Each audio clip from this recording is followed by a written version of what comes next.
Joining us now is Anthony Lubrano, who was elected to the Penn State Board of Trustees by the alumni in July of 2012 and has been perhaps the most powerful influence in the board's attempts and in a certain faction's attempts to restore the honor of Joe Paterno. Hi, Anthony. How are you? Hi there. So I'm curious, in light of today's revelations with the unsealed documents and the multiple depositions and bits of sworn testimony implicating Joe Paterno as a knowing facilitator of decades of child rape on the Penn State campus, where do your efforts stand today? Well, I think your premise is completely wrong. I mean, what we saw today is what we knew back in May when Judge Glazer issued his order with respect to the PMA matter, and that's that their allegations, unsubstantiated, uncorroborated. You have been following this carefully, you'll know that the Pennsylvania Office of the Attorney General's Solicitor General made that very clear in the last several weeks. So I don't accept the premise. Are you calling the victim a liar? Is that where we're going with this? I'm asking. What I'm saying is that we have uncorroborated, unsubstantiated allegations. Do you believe the victim is lying? What I believe is in due process. No, do you believe the victim is lying?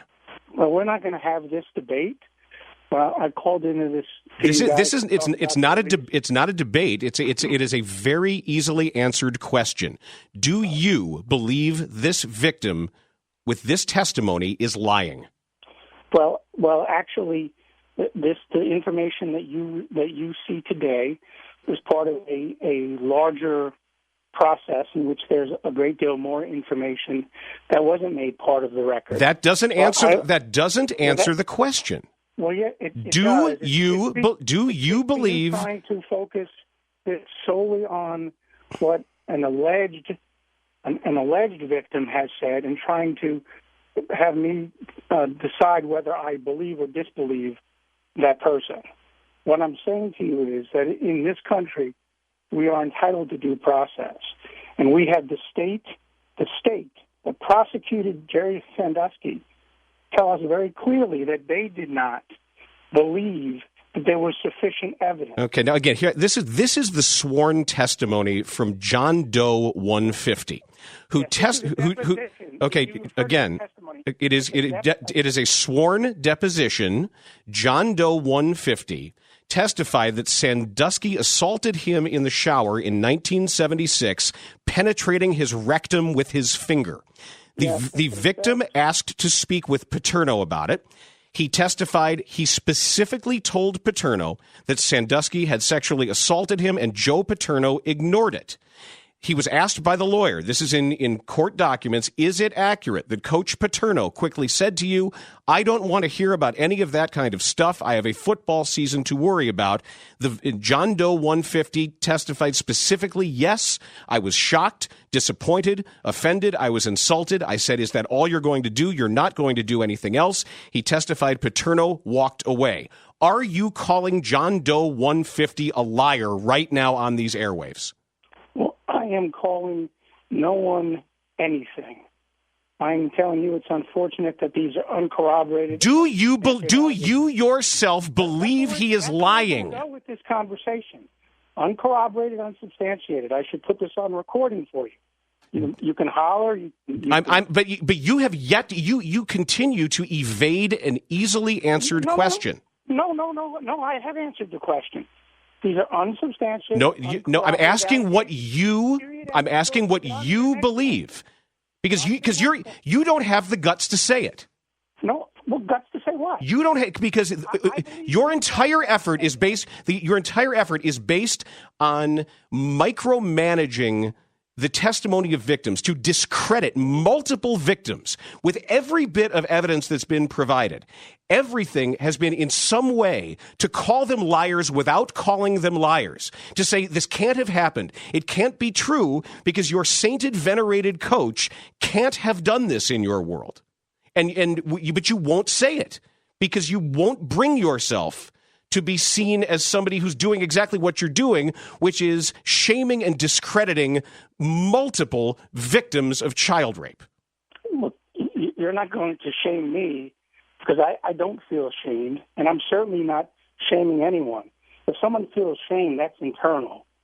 But I'm not certainly trying to shame anyone. I'm certainly just simply trying to point out the facts.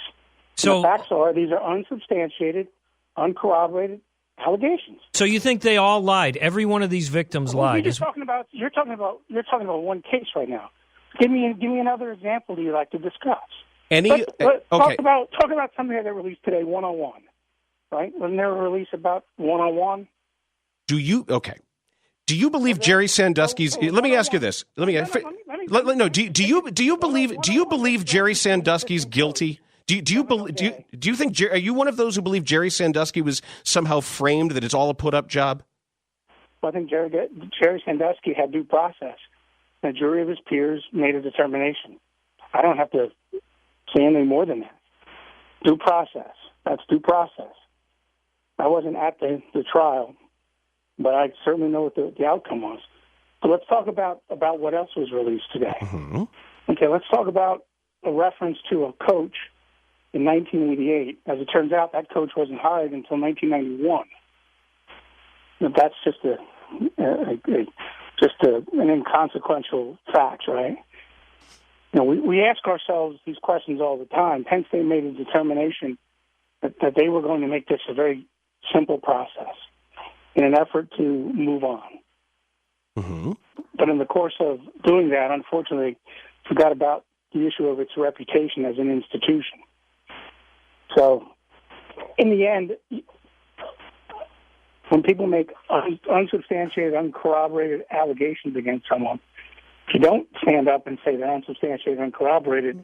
But again, this is still, we're so far down the line here with Joe Paterno's own sworn testimony of everything he was told, of the emails. Be specific. You're talking about. Let's be specific. Come on, be specific. He knew specifically. He knew specifically there were actions of a sexual nature and did nothing about it.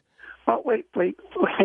Again, you know, I think. I don't know. You're gonna point to what? You're gonna point to Joe Paterno's grand jury testimony.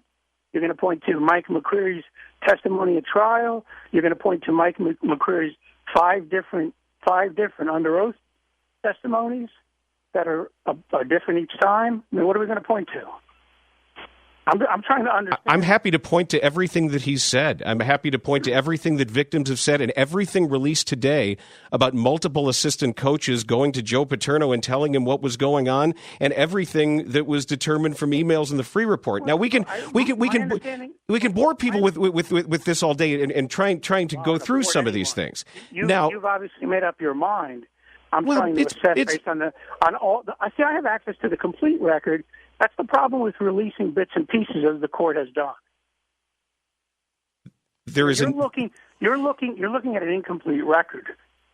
Very incomplete record. I have no reason to not believe a victim. You apparently have reason to believe a victim is lying. That's what's in essence here, is that you're trying to find ways to make it okay to call rape victims liars. That's where I have a problem with this. And I guess the question I've always wanted to ask you, why is it so important to you that Joe Paterno didn't do this?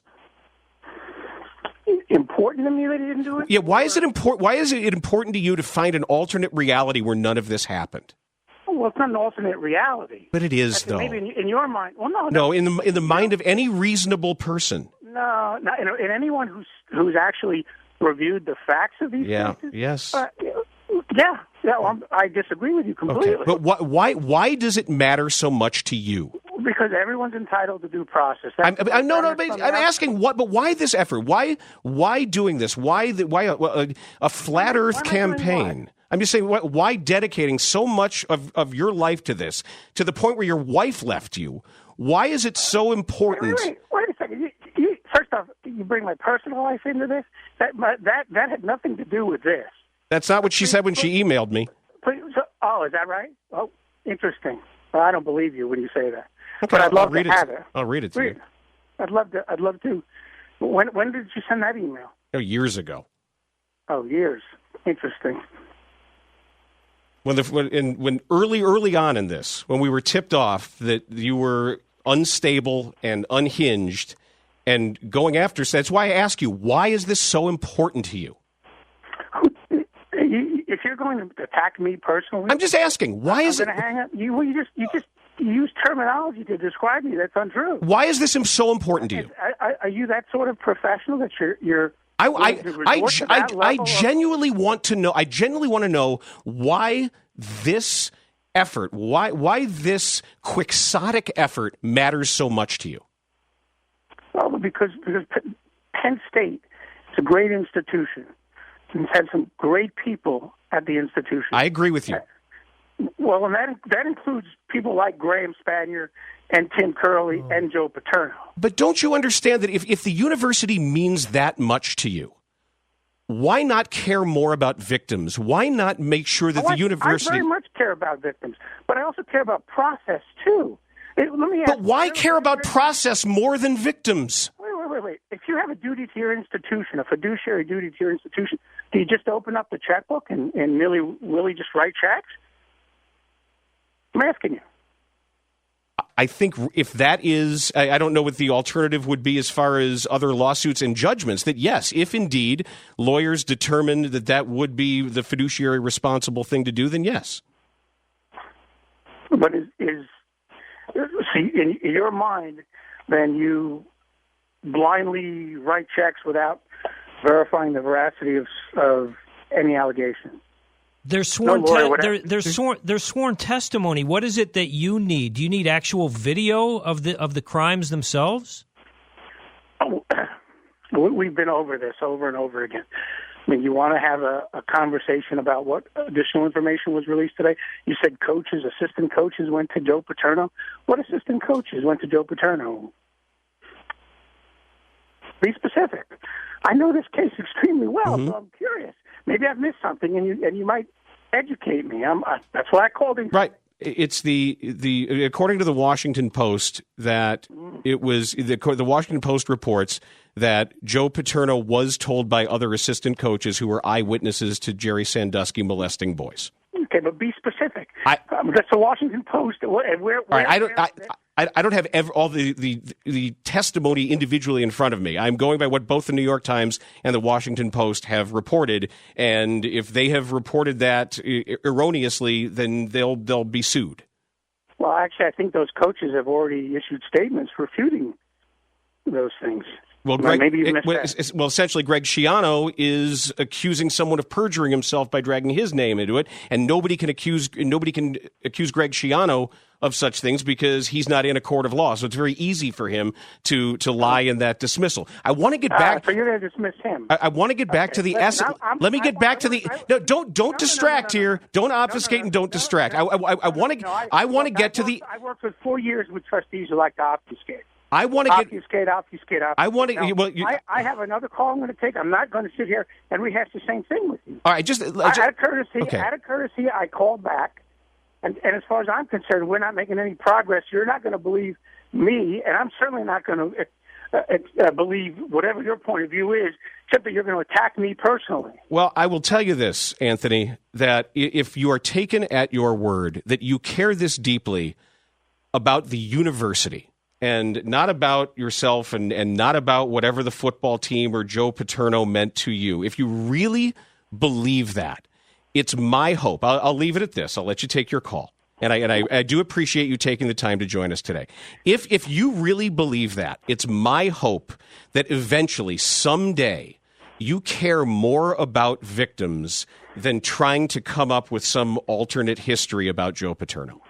I'll tell you what I'll do, because I get to Chicago from time to time. I'd like to, the next time I'm there, which will be before the fall's out, get a hold of you in advance, and I'll just sit down with you across the table and have the conversation. Fine. Are you open to that? Yes.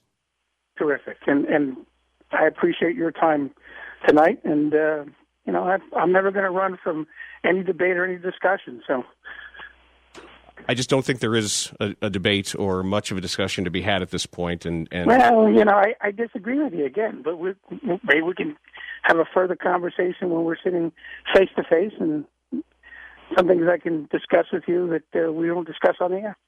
Thank you, Anthony. Thank you. You have a good night. Anthony Lubrano, that is a trustee from Penn State University.